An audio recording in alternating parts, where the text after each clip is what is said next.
Hey,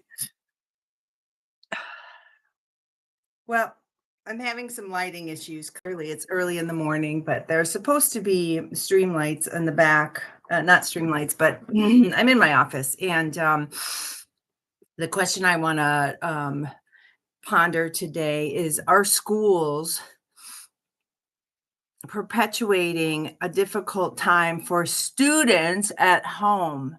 Now, before I get into this, mind you, I am not blaming the adults for what the students say. Rather, I'm questioning if the adults will redirect the linguistic culture of your school, of this district.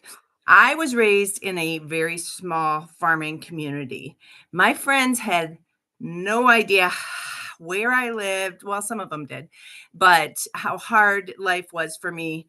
I lived on a farm in Minnesota. There were 9 people living in a 3-bedroom home, 1 bathroom, 2 dogs, and outside we had turkeys, we had geese, we had chickens, we had pigs, we had a cow typically, or a few steer, we had sheep, and we had goats.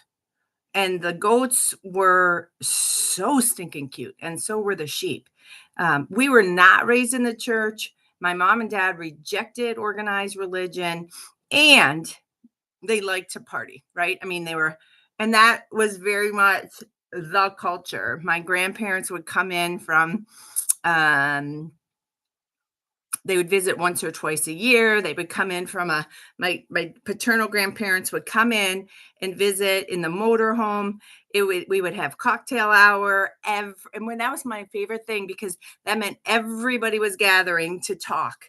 The kids, we never called them mocktails, but the kids got to have some Kool-Aid or a drink too, and we all got to sit down and the adults would talk about the day. Okay. Um we moved out here, and I say here, I live in Ohio. Let me see if I can center myself a little better on the camera here.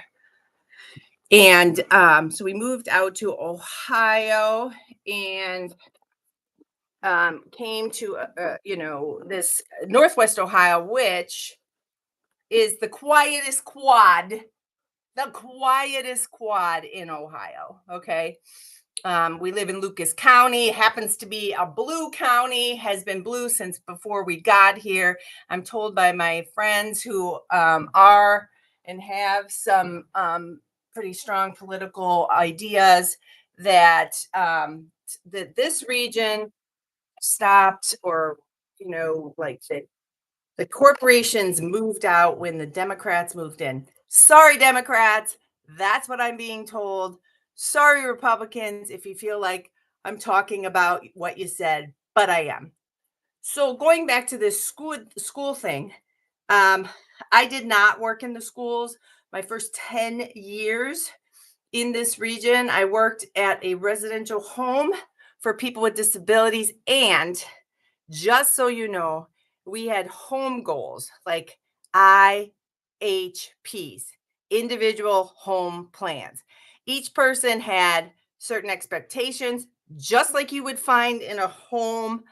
Get up, brush your teeth, get in the shower, help. And I worked with people with complex or multiple severely impairing disabilities. Some were considered dual diagnosed because they had mental health and developmental and physical disabilities, which is candidly triple dosed or triple diagnosed or whatever, but it's multiple handicaps.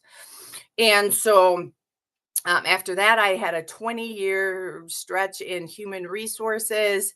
Um, I don't know, about 5 years in financial services, 3 to 5 years.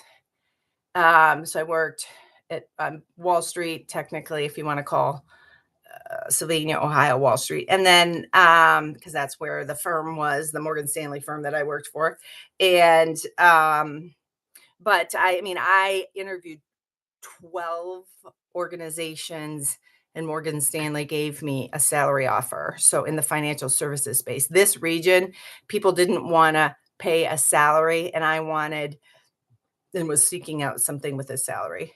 At any rate, back to the schools. I started have my my first son was born in 1996. Bottom line, since he was in preschool, I have seen teachers, administrators, and even support who might not be supporting a positive home environment. The schools have the ability to report to child services, guidance and counseling, um, may have in certain districts. Now, after my husband passed away, my husband's situation, I'm not going to go too deep there, but after he died, I was a sub in the schools I'm still a certified sub in the state of Ohio, substitute teacher. So I have walked around a few of these buildings, brick and mortar. I worked 4 years in a HR capacity in a public charter school that was getting multiple streams of income through chartering, through public funding. And I learned the most, by the way, in that job from the lobbyists who were in charge of getting us and finding funds to keep this school operational. Ding, ding, ding. Just so you know, pay attention to that. Funds to keep the school operational. Okay. Special ed, money center in the schools. Ding, ding, ding. These special, wait a second. Something popped up on my machine. Okay, so my point is the schools have become